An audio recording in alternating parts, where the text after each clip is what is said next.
Iki trečiųjų šiais metais rungtynių su Interu Šiauliai visaginiečius buvo įveikę abu kartus ir vienodų rezultatų – 4-1. Tikriausiai lengvos pergalės futbolininkai tikėjosi ir šiose rungtynėse. Juolab, kad pačioje jų pradžioje Šiauliai už pražangą prieš Gediminą Butavičių gavo teisę mušti 11 metrų baudinį. Viktor Raskov smūgis buvo nestiprus ir vartininkas jį atrėmė. A lygoje tai jau trečiasis netikslus šiauliečių smūgis nuo 11 metrų žymos iš tiek pat bandymų. Intero komandos taktika šiose rungtynėse buvo bandyti greitai kontratakuoti ir sulaukti gynėjų klaidos. O jų buvo ir ne viena.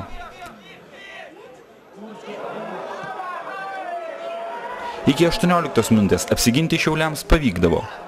Tačiau dar kartą suklydus svečiai nubaudė įvarčių, kurį pelnė Deividas Matulevičius.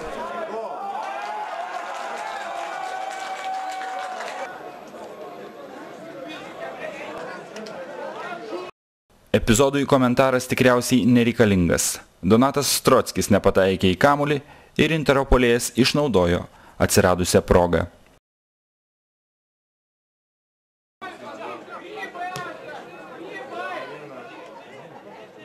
Netrukus Raskov pritrūko šiek tiek, kad pasiektų kamuolį. O čia dar viena grubi Šiaulių gynėjų klaida. Šį kartą į kamuolį nepataikė Vilius Lapeikis. Laimiai ir visaginiečio smūgis buvo netikslus. Dar viena Intero ataka galėjusi pasibaigti įvarčiu.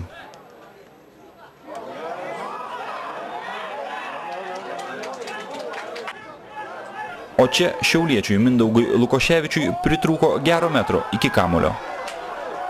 Dar viena Šiaulių ataka. Šį kartą svečių komanda po Raskov smūgio gelbsti vartininkas Piotr Dubrovskij. Dar vienas Raskov bandymas ir vėl vartininkas laimi dvikovą. Antrame kėlinyje Intero vartų apgultis tęsėsi. Mantas Kuklys prašovė šalia vartų.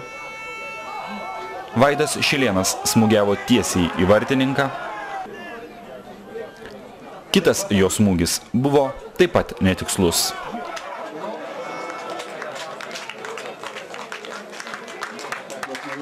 Įpusėjus kėliniui pirmą kartą Šiaulių gretose aikštėje pasirodė naujokas Mandinijo.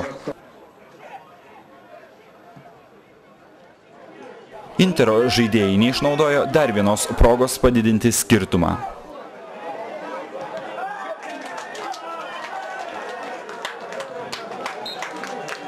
Šiauliams po kampinio taip pat nepavyksta išlyginti rezultatą.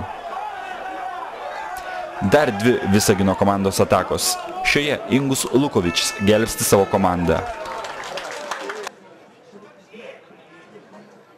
O štai kitoje jis bejėgis prieš Anton Naumov smūgį.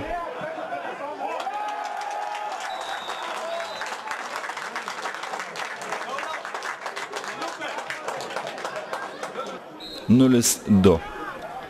Ir dar kartą 77-ąją rungtynių minutę pelnytas įvartis, po kurio šeimininkams išsigelbėti vilčių praktiškai neliko. Dar kartą iš toli pabandė smūgiuoti Kuklys.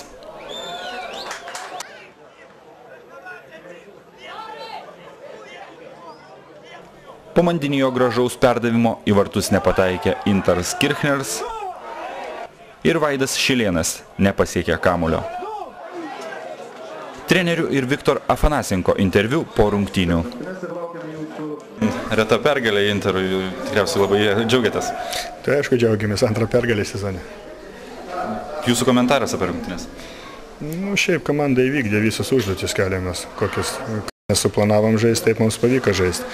Tikėjimas tos persvaros Šiaulių, bet ir buvo žaidimas pastatytas toks greitų mūsų kontratakų ir jos tikrai pasiteisino tą taktiką, kadangi bėtų įmuštų 2 įvarčių, mes kokias 3 labai realias progas turėjom, kur turėjom įmušti. Treneri 2 kartus pralaimėjo Šiauliams 1-4, tikriausiai labai norėjosi atsikeršyti. Ne, tai visą laiką norisi laimėti. Treneri, kokios pralaimėjimo priežastys? Aš galvoju, pagrindinė priežastis tai nenusitikimas rungtynėm. Galvoju, kad labai lengvai žaisti šią komandą, tačiau parodė, kad tikrai reikia kautis iš paskutinių nuo pat pirmos minutės. Ar daug įtakos turėjo neįmuštas 11 metrų baudinys rungtynių eigai? Gal kiek įtakos daug neturėjo, tačiau tas greitas praleistas įvartis labai pribloškė komandą. Labai sunkiai sekėsi žaisti. Neįmušat trečio skirto 11 metrų baudinio, žaidėjai neįmuša. Kas sekantis muš? Spręsim treniruotės metu. Nors Roskovas praeitą treniruotę muša 11 metrų, jis buvo vienas iš geriausių. Neįmuša. Labai geras varžyba ir Šiauliai gerai atrodo ir mes, bet mums daugiau pasiseka ir labai jauni, visi žaidėjai ir gerai suluša iki galo, visi pakentėjo ir laimėjo. Viktorai, prieš Kalėdą susilaukė dukters, kaip sekasi, kaip auga? Labai gerai viskas, jau 2 dantuko turi. Kol kas viskas gerai.